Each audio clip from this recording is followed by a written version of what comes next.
Assalamualaikum warahmatullahi wabarakatuh. Saya atas nama Susanti Anissa dari Prodi Pendidikan Matematika Universitas Sulawesi Barat, NIM H0218314. Kali ini saya akan membahas materi tentang berpikir tingkat tinggi atau biasa disebut Higher Order Thinking Skill atau disebut HOS.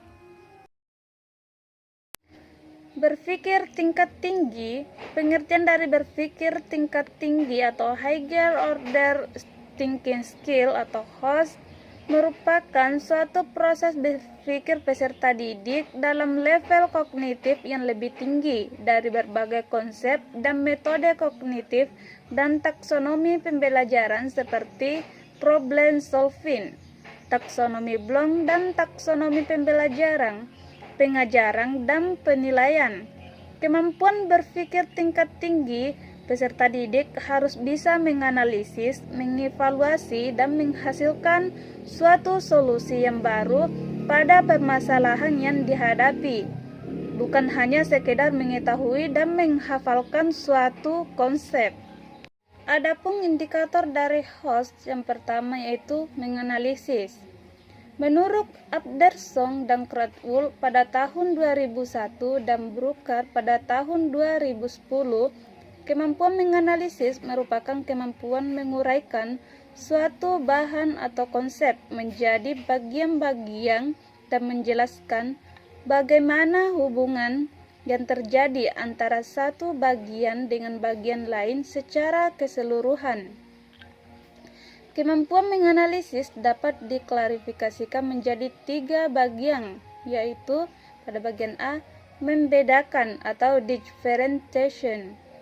Membedakan melibatkan perbedaan bagian-bagian dari keseluruhan struktur, hal, relevansi, atau pentingnya informasi. Bagian B, mengorganisasi atau organizing. Melibatkan identifikasi elemen-elemen dari suatu komunikasi atau situasi dan mengenali bagaimana elemen-elemen itu bersatu dalam suatu struktur yang koheren. Bagian C, kemampuan menghubungkan. Kemampuan menghubungkan terjadi ketika peserta didik dapat memastikan sudut pandang, bias, nilai, atau niat yang mendasari komunikasi. Adapun implementasi HOS kurikulum 2013 yang pertama yaitu implikasi bagi guru. Implikasi HOS pada kurikulum 2013 memerlukan seseorang pendidik yang kreatif, baik dalam menyiapkan kegiatan, pengalaman belajar bagi anak, juga dalam memilih kompetensi dari berbagai mata pelajaran dan mengaturnya agar pembelajaran menjadi lebih bermakna, menarik, menyenangkan. Implikasi bagi siswa.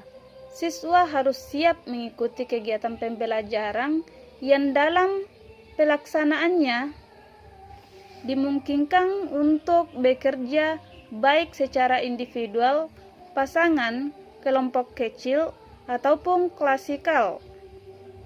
Implikasi terhadap sarana, prasarana, sumber belajar, dan media pembelajaran tematik pada hakikatnya menekankan kepada siswa, baik secara individual maupun kelompok, untuk aktif mencari, menggali, dan menemukan konsep serta prinsip-prinsip secara holistik dan otentik. Implikasi terhadap pengaturan ruangan. Dalam pelaksanaan kegiatan pembelajaran tematik, perlu melakukan pengaturan ruangan agar suasana belajar menyenangkan. Adapun pengaturan ruangan tersebut yaitu yang pertama, ruang perlu ditata sesuai dengan topik yang sedang dilaksanakan. Susunan bangku peserta didik dapat berubah-ubah sesuai dengan keperluan pembelajaran yang sedang berlangsung. Yang ketiga, peserta didik tidak selalu duduk di kursi, tetapi dapat duduk di tikar atau di karpet. Yang keempat, kegiatan hendaknya bervariasi dan dapat dilaksanakan baik di halaman maupun di luar kelas. Yang kelima, Dinding kelas dimanfaatkan untuk memasang hasil karya peserta didik dan dimanfaatkan sebagai sumber belajar. Dan yang terakhir, alat, sarana dan sumber belajar dikelola sehingga memudahkan peserta didik untuk menggunakan dan menyimpannya kembali. Adapun implikasi terhadap pemilihan kode sesuai dengan karakteristik pembelajaran terintegrasi, maka dalam pembelajaran yang dilakukan perlu disiapkan berbagai variasi kegiatan dengan menggunakan multi metode, misalnya percobaan, bermain peran, tanya jawab, demonstrasi, dan bercakap-cakap.